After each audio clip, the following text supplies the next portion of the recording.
A new front line is being drawn, not with ink, but with concrete, steel, and resolve. In the turquoise waters near the West Philippine Sea, Balabac Island is transforming from a remote outpost into a symbol of shifting power. Construction echoes across its shores, signaling the rise of a strategic fortress. This is a direct response to years of rising tensions and China's growing ambitions in these critical waters. The world is watching, and the stakes are high. This is more than just another military base. It's a bold statement from the Philippines and its oldest ally, the United States. For years, the international community debated how to counter expansionism in the South China Sea. Now, words are being replaced by action. The Balabac buildup is one of the most significant military moves in the region in decades, meant to project power, deter threats, and reshape the strategic calculus. Every day brings new reports of confrontations between Philippine and Chinese vessels, fishermen harassed, and sovereign rights challenged. The decision to transform Balabac is a strategic pivot to defend national interests in a volatile environment. The base is intended as a shield for the Philippines, a forward post ready to respond swiftly to threats. What happens here will have repercussions far beyond these islands. The South China Sea is a vital artery for global trade, and freedom of navigation is a cornerstone of the international order. The new base is not just about Philippine sovereignty, it's a critical piece in a much larger geopolitical puzzle. Balabac's story is one of a nation standing its ground, backed by a superpower, in the face of immense pressure. Until recently, Balabac was a remote cluster of islands, known for its beaches and quiet fishing villages. That tranquility is now a memory. The island is undergoing a radical transformation, turning from a sleepy backwater into a formidable military hub. The centerpiece, a new 3-kilometer runway, soon to be the longest military runway in the Philippines. This runway will accommodate the largest aircraft in both the Philippine and U.S. Air Forces, including heavy-lift transports and advanced fighter jets. From here, patrols can reach deep into the West Philippine Sea, extending the armed forces' reach by hundreds of miles. Barracks rise to house thousands of troops, port facilities are upgraded for Allied warships, and advanced radar systems are installed. This is a top-to-bottom modernization, funded and supported by the United States under a renewed defense pact. The goal, a fully integrated multi-purpose base that can sustain long-term operations and serve as a forward staging point for any contingency. The scale is staggering for an island of this size, a monumental investment in military infrastructure. Balabac's transformation is a powerful metaphor for the Philippines' shifting defense posture, from a defensive crouch to an assertive stance. The quiet island is now at the center of one of the world's most complex geopolitical conflicts. Its peaceful past is giving way to a future defined by strategic importance and military readiness. The buildup on Balabac hinges on the Enhanced Defense Cooperation Agreement, or EDCA. Signed in 2014, EDCA is the legal foundation for renewed U.S.-Philippine military partnership. It allows the U.S. to build facilities, store equipment, and rotate troops through Philippine bases.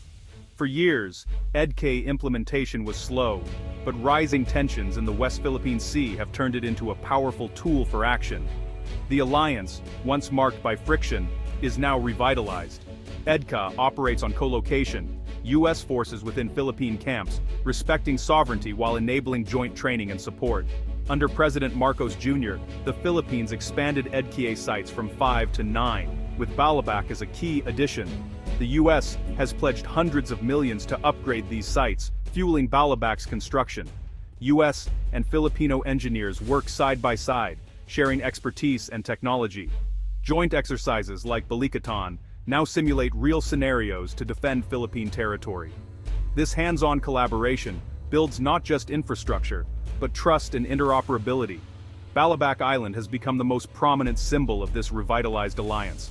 In military strategy, location is everything, and Balabac's is unmatched. At the southwestern edge of the Philippines, it guards the Palawan Passage, a critical sea lane, and sits close to the disputed Spratly Islands. From Balabac, fighter jets can reach key features like Mischief Reef in minutes, changing the region's strategic map.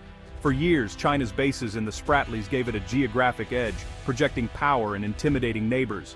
Balabac flips the script, putting Philippine and U.S. assets right on China's doorstep. Patrol aircraft can monitor Chinese activities in real time. Warships can quickly respond to aggression. The base neutralizes China's time and distance advantage, acting as a powerful deterrent. Advanced hardware and rapid response capability raise the cost of any aggressive action. China's planners must now account for a well-equipped, strategically located adversary. The risk of escalation is higher, forcing Beijing to act with more caution. Balabac is about proactive deterrence, not just defense. It secures vital sea lanes for global trade and energy transport. The base is a guardian of international waters, protecting freedom of navigation. Balabac is both a shield and a statement. The Philippines is now an active player in its own backyard. While Balabac's primary purpose is military, it's also being framed as a catalyst for local progress. The base brings jobs and infrastructure to a historically underdeveloped region. The new runway will serve both fighter jets and commercial aircraft, opening the island to tourism and trade.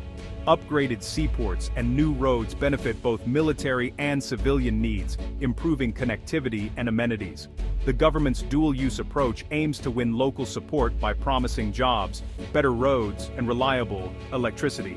Civic action programs, medical services, schools, community outreach build goodwill.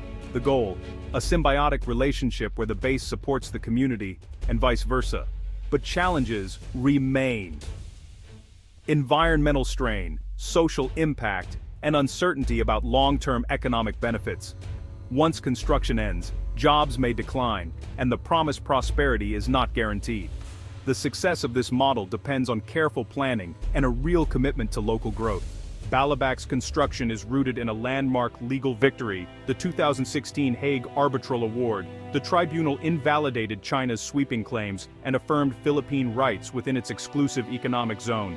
Despite this, China rejects the ruling and continues to harass Philippine vessels and block access to key areas. Diplomatic protests have been ignored, pushing Manila to strengthen its physical presence. The Balabac base is the physical enforcement of the Hague ruling, a tangible assertion of sovereignty.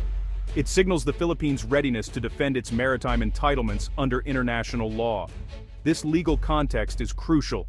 The Philippines is upholding a rules-based order, not acting as an aggressor. Many countries support this stance, urging China to respect the ruling. Balabac is not just a bilateral project, it's part of a broader multilateral effort to defend international law. The base is a line drawn in the water, turning legal victory into strategic reality. To understand the Philippines' strategy, look at two islands, Balabac and Pagasa. Pagasa, in the Spratlys, is a civilian outpost, a municipality with residents, a school, and a local government. It's a symbol of peaceful occupation and effective administration. Recent upgrades to Pagasa's facilities reinforce the message: this is Philippine territory, inhabited by Filipinos. But Pagasa is vulnerable, surrounded by Chinese vessels and hard to defend. Balabac provides the military muscle to protect these claims. Long-range aircraft and naval assets from Balabac can quickly respond to crises in the Spratlys. Together, Pagasa and Balabac form a two-pronged approach: civilian presence and military deterrence. One asserts sovereignty through settlement. The other defends it with strength. Their fates are intertwined, representing the dual faces of a nation securing its future. The Balabac buildup has ignited fierce debate in the Philippines and beyond. Supporters see it as a necessary step, peace through strength, finally rebalancing power in the region. They argue that only a strong deterrent can prevent further aggression and protect Philippine sovereignty.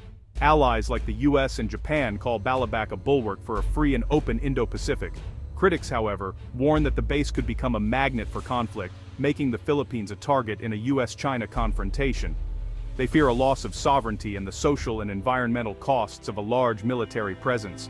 Some advocate for de-escalation and a more independent foreign policy. The debate is about the very soul of Philippine foreign policy: shield or magnet, protector or provocation. Balabac's future will test the wisdom of these choices. The stakes could not be higher. As night falls, Balabac's construction lights burn bright, a remote outpost thrust onto the world stage. This is more than a runway, it's the physical manifestation of a new era in international relations. Balabac is a test of alliances, of international law, and of whether a middle power can stand up to a rising giant. In the best case, it will deter conflict and stabilize the region, protecting sovereignty and freedom of navigation. But it could also become the very flashpoint it was meant to prevent, with a minor incident spiraling into major conflict. The story of Balabac is still being written, its destiny uncertain, its symbolism undeniable. Will it be a masterstroke of strategy or a tragic miscalculation?